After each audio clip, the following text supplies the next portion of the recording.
தேவையின் அடிப்படையிலும் சொல்லாடல் அடிப்படையில் இந்த முடிவை நான் எடுத்திருக்கேன். பெண்களுக்கு பாதுகாப்பான கட்சி திமுக சொல்லப்படுது. தொடர்ந்து பாலியல் குற்றம் நடந்துட்டு இருக்கு. சமீபத்தில் கூட நடந்த அது மாதிரி சம்பவம் நடந்துட்டு இருக்கு. இந்த ஆட்சியில சட்டம் எப்படி இருக்கு? பெண்களுக்கு எதிரான குற்றங்களுக்கு தண்டனைகள் கடுமையாக்கப்படாத வரைக்கும் இது ஒரு சாபக்கேடுதான். ஒவ்வொரு முறையும் இதை அழுத்தி சொல்லிக்கிட்டே தான் இருக்கிறோம். ஒரு வழக்கு, ஒரு குற்றம் சம்பவம் நடக்குது அப்படின்னா அதை தீர விசாரிச்சு உடனடியாக சில எண்ணெய் நாடுகளில் நீங்க பார்க்கும்போது பார்த்திருப்பீங்க.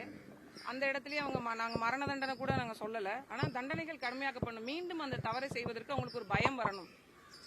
ஏற்கனவே இருக்கக்கூடிய சட்டங்களை நிகழ்த்தி கொண்டே இருக்கும்போது ஏன் இந்த மறுபடியும் இந்த துணிச்சல் வருது அப்படிங்கிற கேள்வி இருக்கு இல்லையா?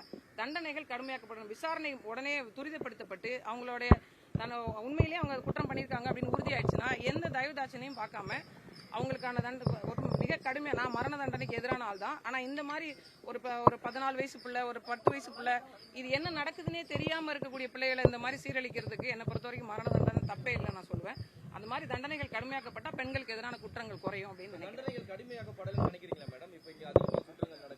நிச்சயமா கடுமையாக்கப்படணும். இன்னும் கடுமையாக்கப்படணும். பட்டா மட்டும்தான் வரக்கூடிய காலகட்டத்தில் நீங்க பாருங்க. 4.5 ஆண்டு கால திமுகவுடைய செயல்பாடு நான் சொல்றதை விட தேர்தலில் மக்கள்